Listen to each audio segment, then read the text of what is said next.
Hola de nuevo. Después de algunos meses nos volvemos a encontrar con el tensiómetro de Demo Abierta, aunque esta vez a través de un podcast y no a través de video, obligados por la pandemia del coronavirus. Hoy vamos a estar hablando sobre el asesinato a líderes sociales en Colombia y sobre cómo el gobierno usa algunas estadísticas para hacerse el de las gafas gordas, sobre cómo los evangelistas en Brasil están ganando terreno político, borrando la línea laica entre la política y la religión, y sobre cómo la pandemia de noticias falsas está dificultando la lucha contra la COVID-19 en América Latina.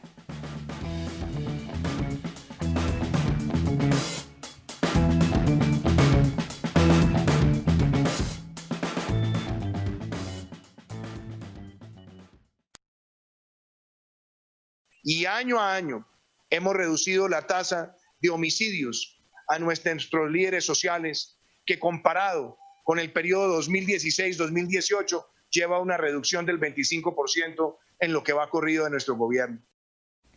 En medio de aviones que sobrevolaron toda la ciudad el pasado 20 de julio, Día de la Independencia colombiana, el presidente Iván Duque se dirigió a sus compatriotas por televisión, como es tradición.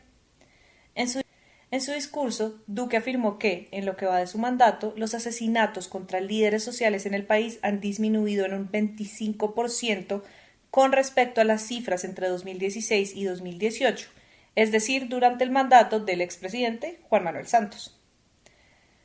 La afirmación del presidente colombiano resulta curiosa, ya que se ha comprobado que los asesinatos a líderes sociales en Colombia van en aumento. Según el Instituto de Estudios para el Desarrollo y la Paz, INDEPAZ, entre el 7 de agosto de 2016 y el 20 de julio de 2018, es decir, durante el último mandato de Santos, fueron asesinados un total de 438 líderes sociales. Por otra parte, entre el 7 de agosto de 2018 y el 20 de julio de 2020, es decir, en lo corrido del mandato de Duque, ya van 572 líderes asesinados. En total, sumarían más de 1.000 asesinatos. Las cifras son escalofriantes. Y entonces, presidente, la verdad es que tanto el gobierno de Santos como el gobierno de Duque han sido incapaces de hacer frente a la violencia imparable contra los líderes sociales. Desde que se firmó el acuerdo de paz con la guerrilla de las FARC el 24 de noviembre de 2016, 971 líderes sociales han sido asesinados. ¿Por qué minimizar unas cifras del todo escandalosas? ¿Por incompetencia del Estado para frenar la masacre? ¿Por falta de voluntad política? ¿O porque el desprecio a los líderes sociales es tal que, si los matan, poco le importa al gobierno? Las respuestas quedan abiertas.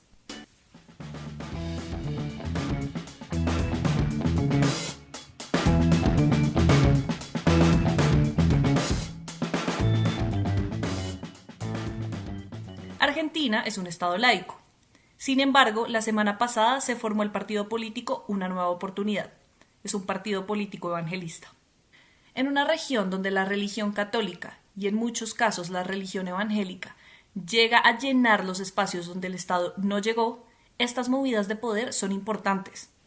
La influencia y apoyo que el evangelismo da a líderes como Jair Bolsonaro en Brasil, Yanine Álvarez en Bolivia, Donald Trump en Estados Unidos y hasta Manuel López Obrador en México no tiene precedentes, y ahora esta influencia podría llegar a Argentina. El problema viene con las creencias que trae el evangelismo, donde dejan por fuera muchas minorías y vuelven a traer a la palabra de Dios a las ramas del gobierno. Y la diferencia que creo que tenemos nosotros es que nuestras ideales y nuestras bases vienen del libro más leído y más vendido en la historia de la humanidad. Entonces, cuando todos esos libros y cuando todos esos discursos dados por gobiernos que llegaron capaz que con algún golpe de Estado al poder, tengan la cantidad de años que tiene la Biblia y tengan la validez que tiene la Biblia hoy en día, que sigue siendo un libro más vendido del mundo, ahí podemos estar capaz que en una igualdad. Pero si nosotros nos piden y nos dicen sectarios porque creemos en los valores que están implícitos. Y aunque se esconden tras el velo de ayudar a los más necesitados, es cierto que tienen una agenda política que avanzar detrás de todas sus intenciones y movimientos.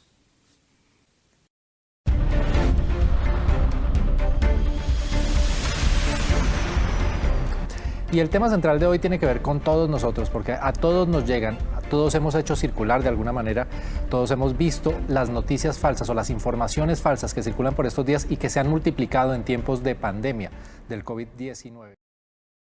La feicracia es un sistema político en el que el uso de noticias falsas es la herramienta de comunicación política más relevante. Y esta se está volviendo cada vez más utilizada y central en América Latina. En un libro que lleva este nombre, distintos investigadores estudiaron el uso indiscriminado que están y estuvieron haciendo los líderes de la región de las noticias falsas. ¿Y para qué? Pues para manipular al electorado.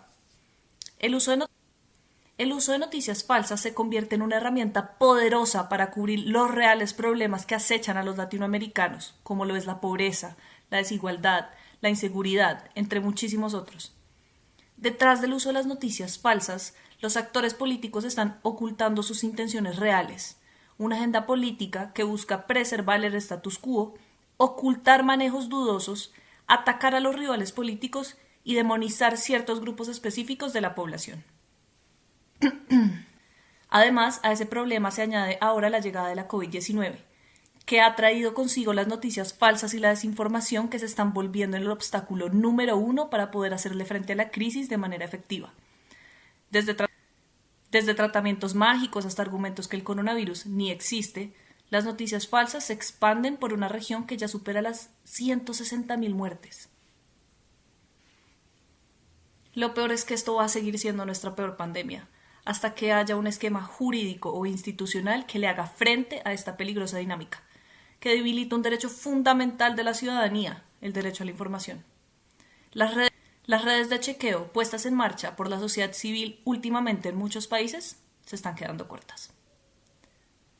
Esto es todo por hoy desde el Tensiómetro de Demo Abierta, después de comentar unos asuntos que reflejan la tensión en la región. Si quieres enterarte más de estas y otras noticias, síguenos en Facebook, en Twitter, en Instagram y en YouTube y suscríbete a nuestros boletines.